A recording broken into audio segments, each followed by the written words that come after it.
Naš naslednji govorec pa sebe predstavlja takole. Pravi, da je mož, da je prijatelj, da je socialni delavec. Da je tudi podjetnik, ki življenje zajema z veliko žlico. In iz njegovega zida sem si drznila prekopirati še nekaj. Gre pa takole. Na začetku je treba biti vztrajen, ko stvar uspe, pa pošten. Tomaž Stritar, oder je tvoj, direktor socialnega inkubatorja. Hvala za besedo. Dober dan, družba. A je ta gospa pred mano zdaj še tle? A je šla že domov? A je že šla, sem ji hotel povedati, veste, angino imam, pa vročino imam, ampak sem jo zdaj poslušal, sem kar vzdravo. Kaj še reče, bi mi kaj skuhala, mater, tu bi po mojem tle dirku okrog. Zelo lepo uvod, no. Veste, tako je, če je človek na internetu, ne, pol vse sorte v njem preberejo, pa pol tako lahko tak lep uvod naredijo, ker namreč imam svojo spletno stran, pa pol tole vse, kar je tlele piše, tudi na moji spletni strani, pa včasih ljudje malo prepišejo dol spletne strani. Tako kot je bilo rečeno, Tomaž je moje ime, socialnim podjetništvom se ukvarjam, veste, pa danes imam pa naslov poslovni vidik lokalne hrane. Ne vem, če je čisto prav naslov, pa še eno stvar moram povedati, veste, ker je me Matej prosil, da pridem sem povedati, pa je bila tema lokalna hrana, sem rekel, Matej, pa ne ser ga, jaz tle živim čez cesto, veste, v centru glavnega mesta, na 40 kvadratih, sem rekel, pa kaj če mi jaz govoriti o hrani? Če pa tle živim, še paradajz sem posadil v tegelce, sem je vse posušil, ne. Kaj čem zdaj tle povedati ljudem, ne, tako nekako, ne, se nekako tako počutim zdaj tako mejhnega in to, ampak pol, ker je Matej zelo ustrajal, pa dej prid, pa povej tist, kar se s čem se ukvarjaš, pa ziher boš znal kaj zanimivega povedati, pa sem rekel, pa ajde, bom pa prišel, čeprav tako, ko še enkrat živim v 5. štuku v središču Ljubljane in nimam, ne živim na kmetiji, ne, nisem kmet, še, bom vsem prišel, sem rekel, ajde pa povem, pač s tem, kar se ukvarjam, tako kot sem že malo povedal, načeloma se ukvarjam s socialnim podjetništvom in prvi cilj, ki sem si ga danes zadal, da ne spregovorim pred vami, da vam bom malo o tem povedal, kaj sploh socialno podjetništvo je, ker načeloma tako nekako vedno izkoristim moje javne nastope, da to povem, ker se mi zdi, da v Sloveniji se včasih kar malo to vse skupaj popač, načeloma ljudje, socialno podjetje, to je neki za klošarje ali kaj, pa ko prijem pa med kmete, ne, pa tako rečem, socialno podjetništvo, pa vsi rečejo, a bojo kakšne subvencije, ne, tako, tam pa bi pa vsi subvencije imeli, ne, tako malo socialno, pa malo država, pa bi imeli subvencije, ni ne eno, ne drugo. No, to je prva stvar, ki bi jo rad povedal, potem pa še nekako, veste, skozi moje delo, dosti delam na podeželju, predvsem v Istri, na določenih projektih, kjer v bistvu poskušamo nekako oživljati podeželje, pa aktivirati tam lokalno prebivalstvo. V Beli krajini nekaj pomagam, tudi včeraj sem bil dol, drugače pa projekt, ki me trenutno najbolj zaposluje, je pa v bistvu šola podjetništva, kjer imam približno zdaj 50 zeliščarjev v šoli podjetništva, izvajamo jo tu v Ljubljani in v bistvu zeliščarje učim podjetniškega razmišljanja. In skozi vse te moje stike z podeželjem nekako, čeprav živim v mestu, sem poskušal oblikovati eno mojo vizijo, v katero smer bi se v bistvu moglo pelati, da bi to naše podeželje nekako bolj zaživelo in ki bi vodilo tudi do še več lokalno pridelane hrane. Tako da to je pa druga stvar, o kateri sem želel danes povedati, pa če se zdaj najprej lotimo tega socialnega podjetništva, pa ga bom poskušal tudi nekako aplicirati na pridelavo lokalne hrane, a veste, tako kot sem rekel, ne, drži se ga socialnega podjetništva ena stigma, da je tu nekaj za klošarje, da je tu nekaj za reveže in tako, ne, ampak veste, moja teorija socialnega podjetništva je ta, da to vrstno podjetništvo rešuje družbene probleme na podjetniški način. A veste, se pravi, nekaj, kar gre narobe v družbi, nekaj, kar družba potrebuje, da se tle najdejo neke rešitve, ki seveda morajo biti tržne, ker namreč pogovarjamo se o podjetništvu, tle pa ljudje tudi velikokrat skrenejo, ker vidijo, da gre v družbi marsikaj narobe, pa ponudijo rešitve, ki niso podjetniške, pa ne moremo pa o podjetništvu govoriti. Skratka, o socialnem podjetništvu se pogovarjamo takrat, kadar imamo podjetniške rešitve, ki rešujejo probleme v družbi.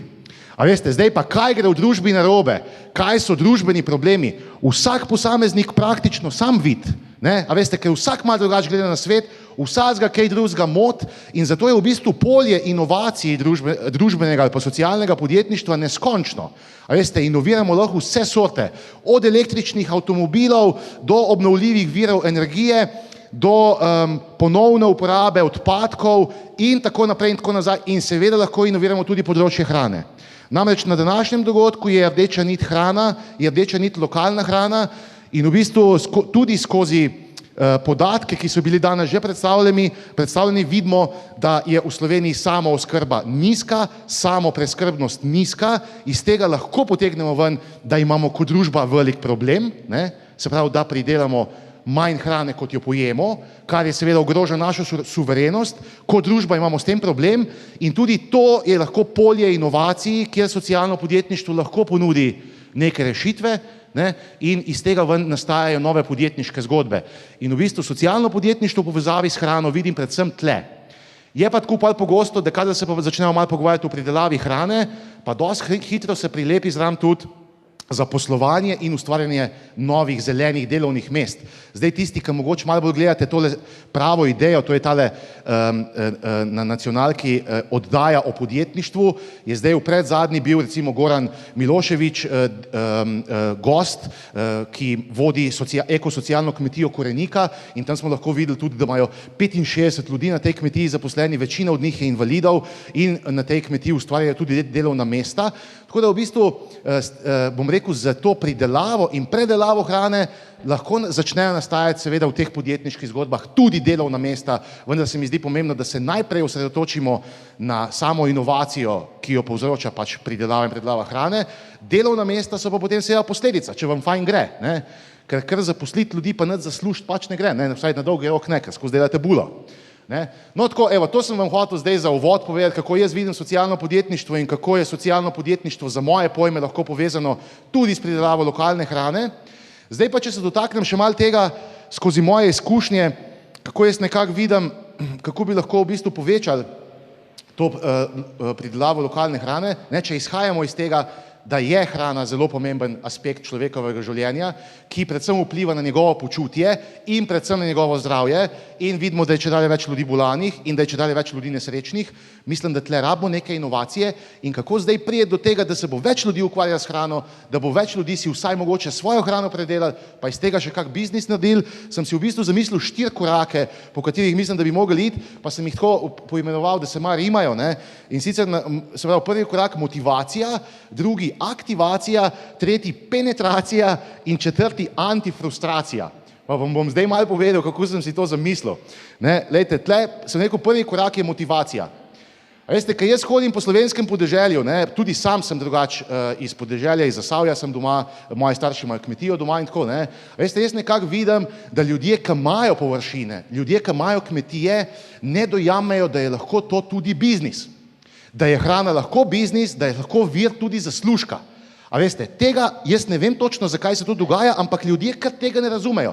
A veste, in potem imamo te zgodbe, ko so ljudje brezposelni, so doma, zdaj v Sloveniji 120, no zdaj že 114 tisoč pada, super, 114 tisoč brezposelnih imamo, od tega ima veliko ljudi doma zemljo, veliko ljudi ima šanso, da bi kaj predelali, ampak kar, a veste, kar, ne vem, kar doma so in govorijo, koliko je Slovenija brez veze, pa da bojo šli v Avstrijo delati, pa ne vem kaj, pa doma pa v bistvu jim cekini pa pred pragom tam jim rastejo, ne. A veste, tako, če malo poenostavim, ne, sej ni nič romantično, pa težko, ampak a veste, bom rekel, neka stvar za začetek pa je. In to mi je bilo vedno fascinantno, da so ljudje brez službe, brez denarja, doma, depresivni, ampak ne, nekako se ne spomnejo, da bi pa mogoče začeli nek mikrobiznis iz tega, kar doma imajo. In zato sem rekel, ne, bilo bi dobro začeti z motivacijo in to že počnemo. Skratka, ne, zelo preprosto, da čim več ljudem povemo, da je lahko hrana biznis, da se od tega tudi kaj zasluži. Gospa iz ministrstva je povedala, Slovenci se čedalje bolj tripamo na to, da bi slovensko kupovali, ne, in ljudem je treba povedati, potrebe so, Slovenci, kupci si tega želijo, pa dejte kaj narediti. Ne biti doma in se samo pritoževati, dejte kaj narediti. A veste, in tu je ta motivacijski model, ki mora biti tako na široko zastavljen na začetku, ne, da čim več ljudi nagovoriš, potem pa itak vidiš, da da upaš saj, da se bo kdo malo premislil, pa da boš kaj v glavi spremenil. Ne. In ta motivacijski moment se mi zdi, da mora biti zelo širok, se mora dogajati po celi Sloveniji in potem v bistvu počasi ožati za tiste, ki se zagrejejo.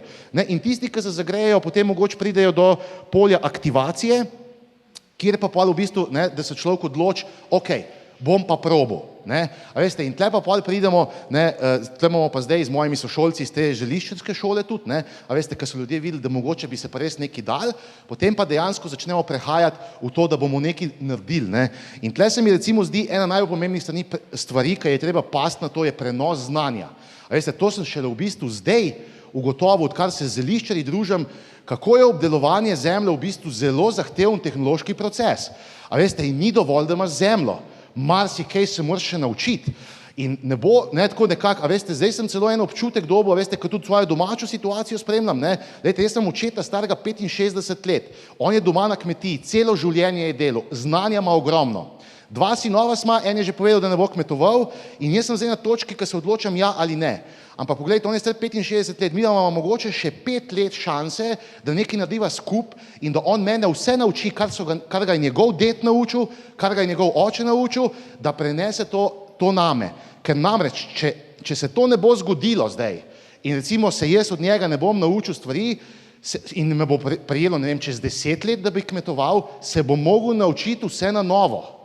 A veste, to je pa največja neumnost.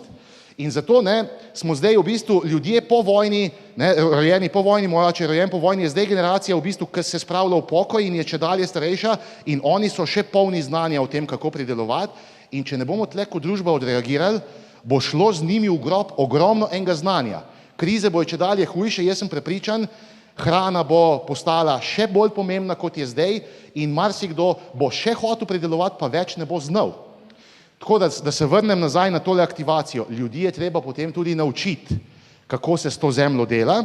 Potem pa meni je zelo ljubo, ker se v Sloveniji čedalje več inovira tudi na tem področju, da se ljudi, ki bi radi delali, pa nimajo osnovnih pogojev, se pravi zemlje, povezuje z ljudmi, ki pa zemljo imajo, pa mogoče ne morejo več delati. Recimo v Mariboru obstaja en inštitut Intercer, ki povezujejo mlade ljudi, ki živijo v centru Maribora, ki so popolnoma ne samopreskrbni, z ostarelimi lastniki kmetij v okolici Maribora in sicer si želijo tega, da bi mladi začeli hoditi na te kmetije in v bistvu še se pravi, jih obnavljati, da bom rekel tako nekako skrbeti, da se te kmetije ne zarastejo, pa da se tam še nekaj zgodi in si potem z lastniki nekako razdeliti hrano. A veste, tle rabimo inovacije, kako ljudi, ki bi radi delali, povezati s tistimi, ki imajo neko osnovno infrastrukturo, da se nekaj zgodi. In to se mi zdi vse nekako v tem aktivacijskem momentu, ki se ljudje odločijo, zdaj pa bi, pa ga moraš pa naučiti, kako pa še povezati ga moraš s kom. In potem je, rečemo, da pol že nekaj tle zraste, da začnejo ljudje delati, je potem naslednja stvar, ki se mi zdi pa izjemnega in ključnega pomena, tu zdaj vidimo tudi v naši šoli, je pa penetracija. Kam? Na trg. A veste, pol se pa tle začne, ker pa ti že enkrat nekaj imaš, kako bo zdaj to prodal. Kako se boš ti zdaj kosil z vsemi multinacionalkami, kako se boš kosil s Francozi, ki lahko špricajo radič, smo prej videli, tega pa ne smeš, ker sploh nimaš nič. Kako zdaj v bistvu vstopiti na trg?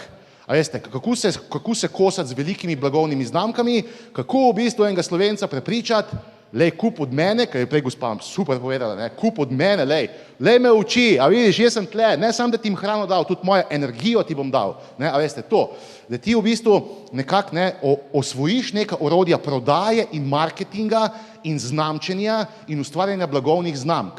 A veste, ker žal, čedalje bolj vidim, ljudje imamo eno glavo, noter nosimo ogromno blagovnih znamk, ogromno tega, kaj kupujemo in mi tekmujemo z vsem, a veste, vi imate hrano, vi prodajate bučke in vaše bučke tekmujejo v njihovi glavi in z Lidlom in Hoferjem in BMW je not in Adidas in vse živo, a veste. Tu se ljudem vse plete po glav in če vi niste spretni, če vi niste res spretni in ne obvladate tega posla, kako sploh komunicirati z vašimi kupci, potem se spet nič ne zgodi, ker oni že reče, ful si super in je odsfrejo Lidl, ker je pač tam 4 cente, ker je tam 4 cente popusta, a veste.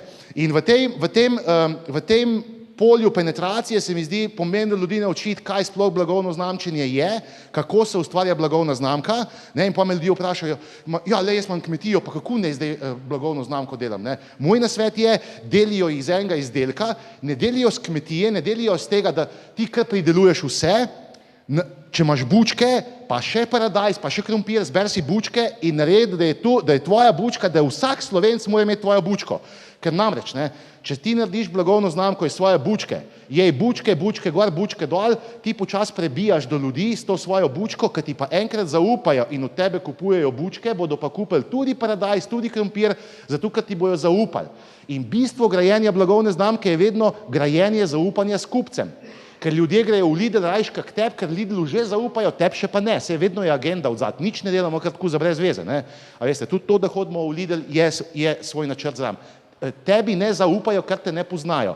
Deli z enim izdelkom, ustvari zaupanje, potem lahko prodaš tudi druge stvari, ker ti bodo ljudje že zaupali. In to je treba ljudem vse povedati. A veste, pa sem si pa tle napisal še inoviranje novih prodajnih poti. Jaz mislim, da veste, te stojnice pa pol tam, tako včas pridem na stojnico, pa je pol človek tam, kakega študenta mu je ponovati, dej kup že, da grem domov, a veste.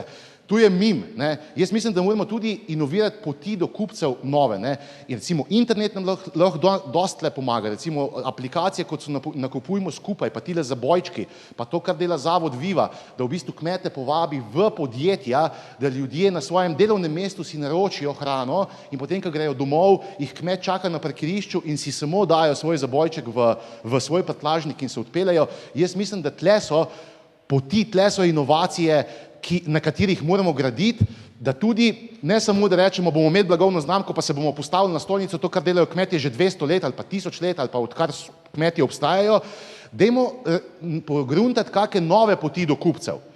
Dajmo jim olajšati ta nakup, ker načeloma tisti ljudje, ki nimajo nič svoje hrane, jo ponovadi zaradi tega nimajo, ker nimajo cajta, jo pridelovati, ki imajo službe po 12 ur. Dajmo jim prijeti nasprot, pa se jim nekako približati, da bojo čim lažje prišli do naše hrane.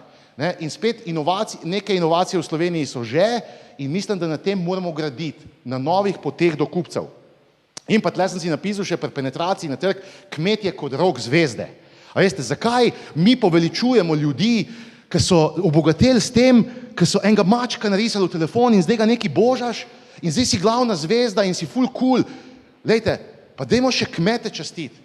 Ker namreč, če ni kmetov, ni hrane, mi bomo umrli. Potem nam tudi maček, ki ga imamo v pametnem telefonu spravljenega, ne bo nič pomagal.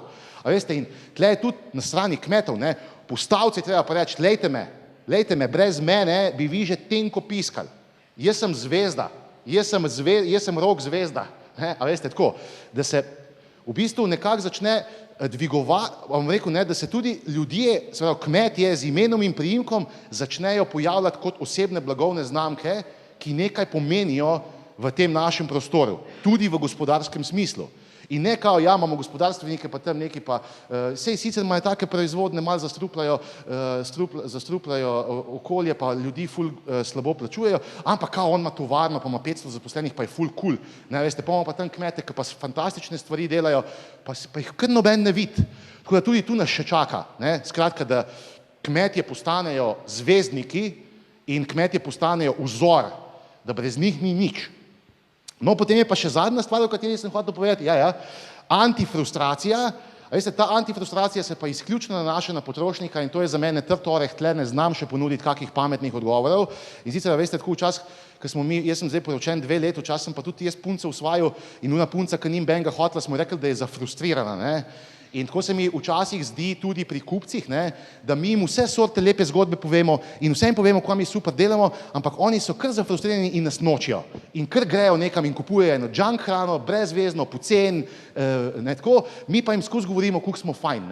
In tle nas čaka tudi to, da v bistvu potrošnike malo antifrustriramo. Se pravi, da ne bodo več tako zafrustrirani in ozkogledi, ampak da bodo nekako štekali ta koncept hrane.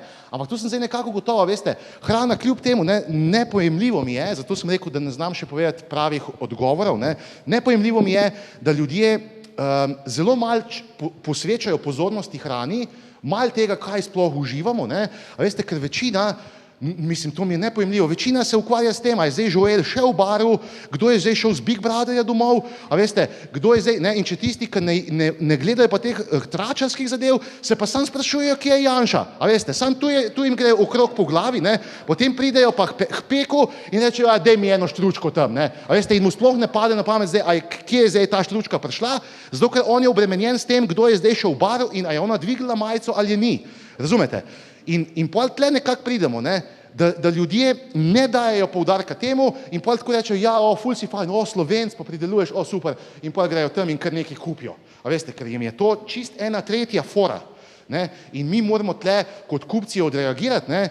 Mislim, mi moramo ta antifrustracijski moment znižati, ne vem kako, ampak bom rekel, verjetno tudi s takšnimi dogodki, verjetno kadarkoli pridemo v stik s publiko, moramo komunicirati vsi po vrst, vse, kar sem zdaj povedal, da bi mogli narediti, ni tako, da bo prišla čarobna vila, pa bo to namesto nas naredila. Jaz pozivam vse, ne, lotimo se in vsak po svojih močeh se poskušamo proti temu boriti. Zdaj bom pa res zaključil. Prej sem rekel, da živim v 5. štuku v centru Ljubljane, lejte, moji zeliščarji, sošolci, saj par jih je tudi tle danes, so me tako navdušili nad zemljo, da sem mojemu očetu rekel, letos z ženo sva rekla, dej nam eno nivo in sva eno nivo dala v zelišča in to je najina prva niva v življenju in verjetno ne zadnja, in mogoče bom jaz čez par let pa le lahko rekel, jaz sem kmet.